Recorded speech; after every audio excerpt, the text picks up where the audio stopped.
Hello అండి, నేను doctor శ్రావ్య, fertility specialist, 49 hospitals, Kukatpally. ఇవాళ మనం డిఎన్ఏ ఫ్రాగ్మెంటేషన్ గురించి మాట్లాడుకుందామండి.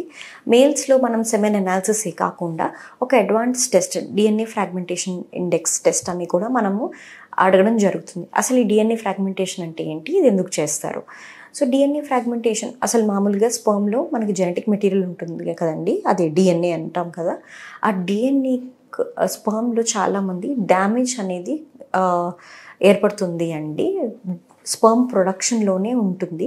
స్పర్మ్ అనేది టెస్టస్లో ప్రొడ్యూస్ అయిన టైంలోనే డిఎన్ఏ డ్యామేజ్కి సబ్జెక్ట్ అవ్వచ్చు.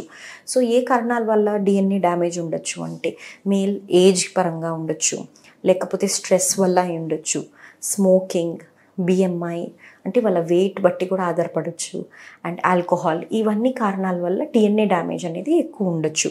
అండ్ డయాబెటిక్ మెన్లో కూడా డిఎన్ఏ ఫ్రాగ్మెంటేషన్ అనేది మనం ఎక్కువ చూస్తాం. ఫ్రాగ్మెంటేషన్ అంటే ఏం లేదండి, డిఎన్ఏ అనేది మనకి ఒకటి ఇంటిగ్రేటెడ్గా ఉండాలి. సో దాంట్లో డ్యామేజ్ ఇట్లా ముక్కలు ముక్కలుగా అయిపోవడం డిఎన్ఏ ఫ్రాగ్మెంటేషన్ అని అంటాం. సో ఇది ఎంత పర్సంటేజ్ ఉన్నదో మనం చూసుకుంటాం అనమాట ఈ టెస్ట్ ద్వారా. సో మనం ఇది పర్సంటేజ్లో చూసుకుంటాము. Mild, moderate, severe, high DNA fragmentation అంటాము. లో డిఎన్ఏ ఫ్రాగ్మెంటేషన్ అంటే మనం లెస్ దాన్ 15% అంటామండి.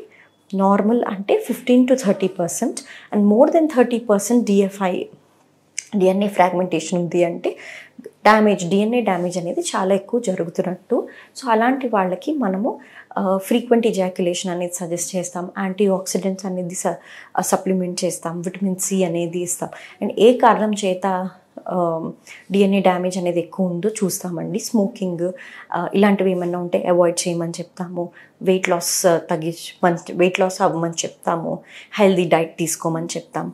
సో డిఎన్ఏ ఫ్రాగ్మెంటేషన్ వల్ల ఏంటంటే అండి, దాన్ని మనము సపోజ్ నార్మల్ ప్రెగ్నెన్సీ ట్రై చేసినా కూడా, లేకపోతే మనం ఐవీఎఫ్లో యూజ్ చేసినా కూడా దాని ద్వారా ఫామ్ అయ్యే ఎంబ్రియోస్ అనేవి తక్కువ క్వాలిటీ ఎంబ్రియోస్ ఫామ్ అవుతాయి. కాబట్టి మనం డిఎన్ఏ ఫ్రాగ్మెంటేషన్ అనేది నార్మల్గా 15 to 30% రేంజ్లో పెట్టుకోవడం ఎంతో అవసరం అండి.